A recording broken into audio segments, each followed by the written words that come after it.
Nirvana would change the landscape of rock and roll with their sophomore record, 1991's Nevermind. The band would hit the road to support the record, and Nevermind wouldn't top the Billboard album charts until January of the following year, when the band displaced Michael Jackson from the #1 spot. During an October 19th stopover in Dallas, Texas, Nirvana would play one of the most memorable concerts in the city's history.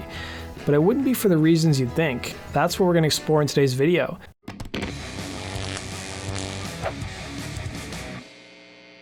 Released on September 24th, 1991, Nirvana's Nevermind would usher in a new era of rock and roll, dominated by alternative bands who mostly came from the Pacific Northwest. Nirvana would play a gig at a club called Trees in Dallas, and the gig was booked around the time Nevermind was released, and by the time the Dallas date arrived, the band's single Smells Like Teen Spirit had already been out for a couple weeks, and it was picking up steam on rock radio and MTV. At this point in time, Nirvana was already graduating to playing bigger venues. In fact, Nirvana's management felt the band was too big to play the club, as it only had a capacity of about 1,000 people, and tried to get the gig moved to a bigger venue, but the promoter said no. According to the club's manager, Stephen Sheen, who would tell the Dallas News, there were 400 or 500 people outside trying to get in. The police department showed up and told them to go home.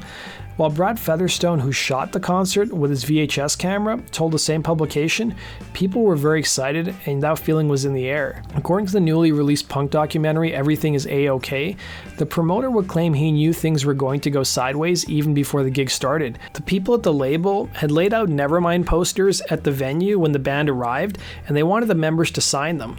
Those posters would be given to radio stations as well as record stores and other people that labels typically work with to promote their band's albums. When the band's van rolled into the venue, drummer Dave Grohl and bassist Chris Novoselic quickly went around the table of posters and signed them. But frontman Kurt Cobain appeared to be in a sour mood and spent 5 minutes on each poster drawing all over them. The promoter would claim Cobain wasn't easy to deal with, and even when they told him to hurry up and sign the posters, he ignored them. As you can see in this video, things were pretty cramped and the venue typically didn't even have barricades or much security for the bands who played there. But at the band's request, they had 3 or 4 people in front of the band to stop the audience from coming on stage. According to the promoter, about 3 or 4 songs in, Kurt was upset about the monitor mix and started to smash the monitor with his guitar. The monitors belonged to the venue, not the band, so the venue staff were shocked at what they were seeing. They would put a piece of plywood on the monitor console to stop it from being further destroyed by Cobain. Around 40 minutes into the set, Cobain leapt into the audience, and as the audience pushed him back towards the stage, the frontman hit a stagehand named Turner Van Blarcom in the face with his guitar. The club's manager would tell Dallas News, "I was standing there thinking, there goes the expletive show. It turned into pandemonium," he'd remember. The stagehand who Cobain struck in the head with his guitar was bleeding profusely. Angry, he punched and kicked Cobain, who flew across the stage, and soon enough Cobain's bandmates had to break up the fight and the trio left the stage. After the band's performance came to a halt, the venue started to play the band's record Nevermind, but the chorus of boos just got louder and soon enough the crowd was screaming bullshit. The promoter would claim he found Cobain locked upstairs in a closet with another man doing drugs, but he was able to convince the frontman to get back on stage and finish the show. Meanwhile, the stagehand wasn't done with Cobain. He was waiting for the band to finish their set and was out in the parking lot. Following the set, the promoter called a cab to pick up the band in an alleyway behind the venue, and as the cab turned the corner to get onto the street, they had to wait for traffic to clear.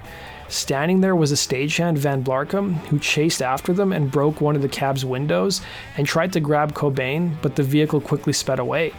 Van Blarcom would admit in the same documentary he was afraid he'd go to prison or be sued by Geffen Records or Nirvana. He soon started to receive multiple letters from the record label, but was too afraid to open them, thinking it would be a lawsuit. It wasn't until a friend looked at the letters that he realized it was multiple cash offers to make the incident go away.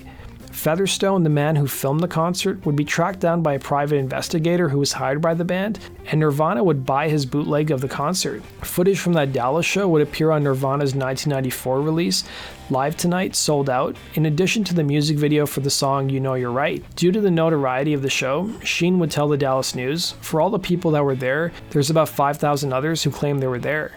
That does it for today's video, guys. Thanks for watching. Be sure to like button and subscribe, and we'll see you again on Rock and Roll True Stories. Take care.